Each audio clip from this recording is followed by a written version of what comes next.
Hello, hello, hello, everybody. This is your man Jay Takashi, guys. I'm here to bring you guys another episode anime review of Kanojo Mo Kanojo Season 2, Episode 2 review. And this is going to be very short and brief, so let's get right into it. And I want to start off by saying this was a backstory episode with a bit of ecchi perverted comedy. So let's get into the comedy first, and then I'm gonna get into the backstory. So in this episode, pretty much, Shino, Saki's friend, has moved in with has moved in with with Saki, Nagisa, and of course their boyfriend Naoya, and his residence, and through her, like, strict disciplining mind, she feels that for her betterment that she's actually helping Saki try to get Naya from two-timing, even though she once had secretly had feelings for this man.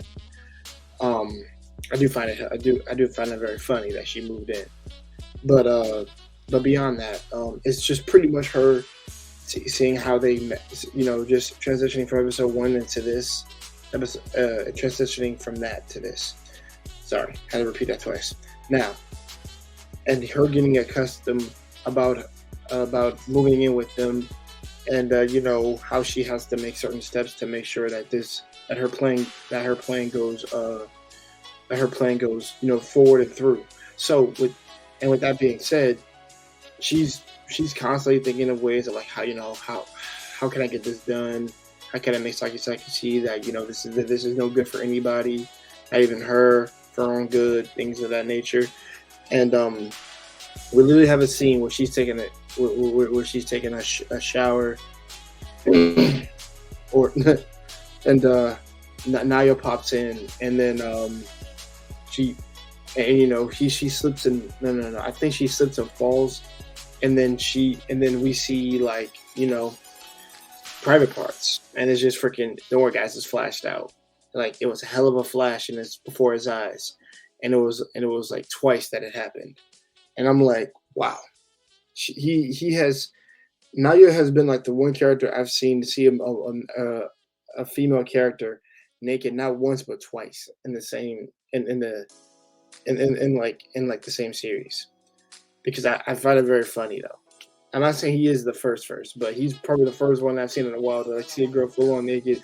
One time he saw her naked in season 1 in a hot springs. That was by accident because he fell. He was climbing out of a hot spring side, and he actually even fell into the side that Shino was in. So sorry about that, y'all. So Shino, reacted, scream, and all this stuff. It was crazy because she actually has no chest whatsoever. Like, she's kind of flat chested, but like I said, she has a cute face. And in this one, it was just like, wow, he's seen her twice. And like I said, that's got to count for something, a hell of a coincidence. But like I said, the play on perverted comedy humor is hilarious here. And plus, now he's not really perverted at all. He's just more, like I said, it's just more accidental misunderstanding than it is actually him actually trying to seek that out, because it's not true at all. But it's funny as hell. I'll admit to that. That should have that literally that whole fucking skit had me rolling. And there were constant scenes with that episode where Naya was passed. I mean, it's not constant, but one scene in particular, when I was passed out, she was almost trying to go for a kiss on him, and then what's the name? Saki catches her behind, and she just said, "Oh, I'm just, there's something on his face and things like that." And Saki's actually Saki. I keep saying Saki. Saki's actually, that's what she calls her. She's actually perceptive. She's like, there's no way she could have been doing it, but she's putting her wits about. They're like, I think she almost tried to go for a kiss, but like, nah, she wouldn't do that. She's my friend, and things of that nature. And it's like twice that Saki comes into the thought process of, like, maybe she does have feelings for Naya. And like I said, it's subtle, but she hasn't pieced it together yet.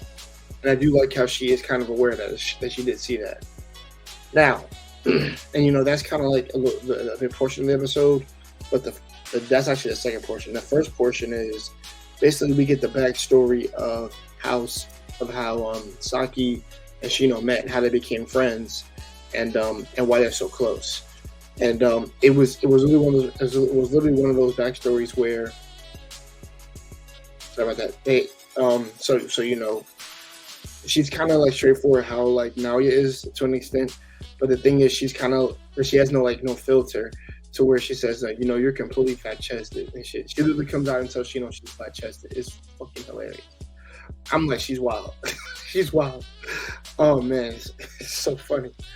Oh man, if I see that again, I'm gonna laugh my ass off. But and it's just like she even says like I could care less about my breast whatsoever, things of that nature, because she knows she's actually like I wouldn't say she's a teacher's pet, but she's actually very intelligent. Like she's like a one of the most top great performers in her school. I mean, yeah, in their class, and she's she like literally takes her to the gym and literally shows her skills.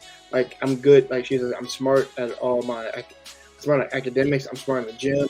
I play basketball. Like I said, I'm the full package. I could care less about my breast.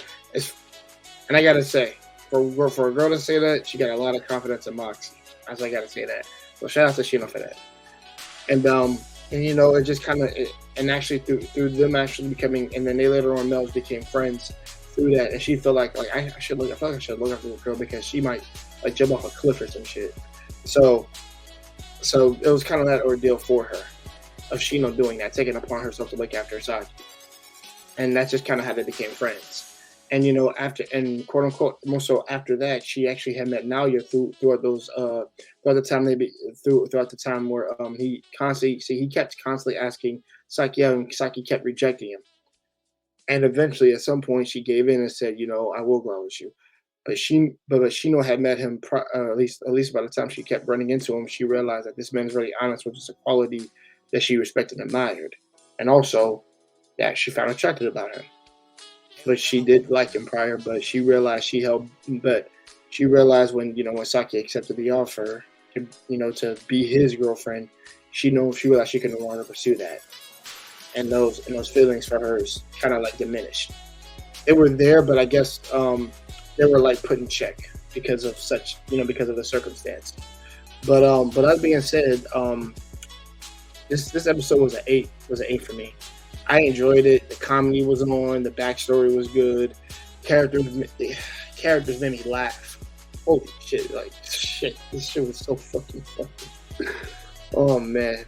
But with that being said, guys, this has been your man Jay Takashi. Um, be sure to drink plenty of water, drink green tea, and be sure to work out. That being said, y'all, peace out.